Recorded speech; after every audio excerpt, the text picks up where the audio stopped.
Now you've just finished a Venus versus Mars Battle of the Sexes platform debate. How did that concept come into place and what is the mission behind it? Well, I've always been a fan of panels. Like, I love being on panels personally. And I have a very keen interest in the male and female relationship. Like, that to me has always been so fascinating, the way that men and women interact, and more importantly, the psyche of a man and a woman, and why we just can't get on the same page. Like, especially our generation these days. Like, I feel like I have a very good grasp of the male psyche. I was raised by a man. I've always had good men around me, through mentorship, through my son's father, through my family, through, my bishop. So I felt like I've understood the psyche of a man. I feel like I listen pretty well. So from a woman's perspective, I would see the exchange being, face to face, or on Twitter, or on Facebook, or through the radio station, where like men and women just truly do not understand each other. And a lot of that understanding comes from lack of listening. And so my goal with creating Venus versus Mars, because the concept has always been in my head, but I became really passionate about doing it when, we were on Twitter one day and it was just the War of the Roses. The men saw it one way and the women saw it another.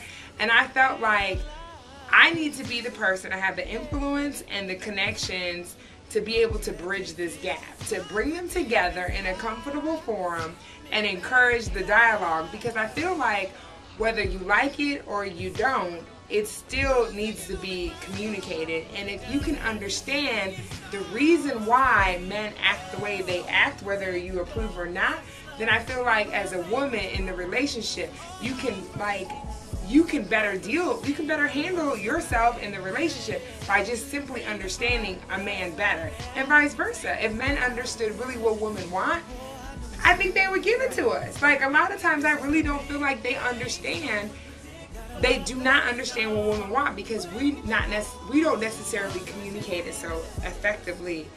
We want to get all emotional and do all this, and the men just zoom, like, they tune it out. And it's like, if you learn how to effectively communicate, you probably would get half of what you need. But it's also understanding from a woman's perspective, the man's psyche, that you don't necessarily have to like say it one way, but you could say the same thing in a different way and get the exact same result, and the man never even knows.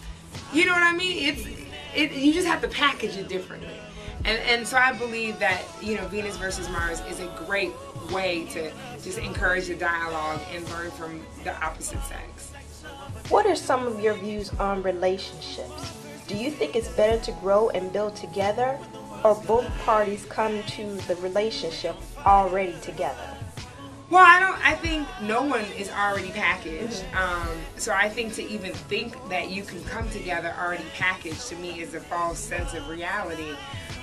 Because, as you experience more things in life, you change as a person.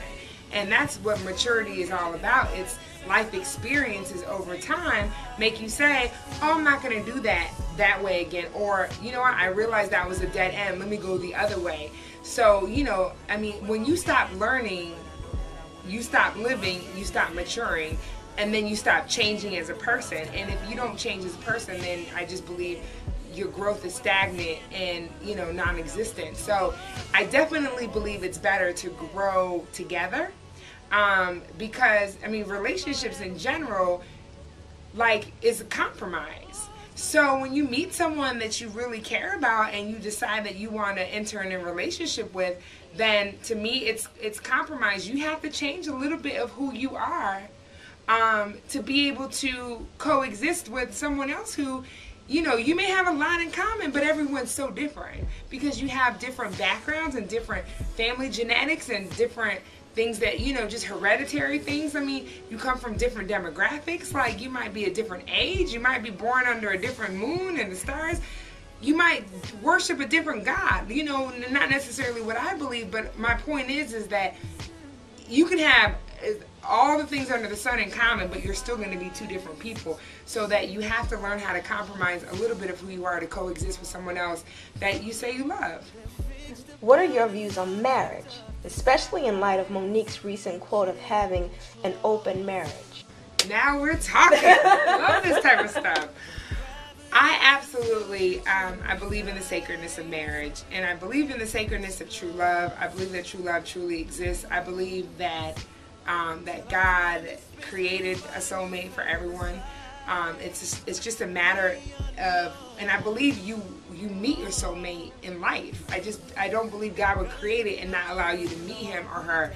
But the question is if you're at the place where you're able to recognize that this is your soulmate.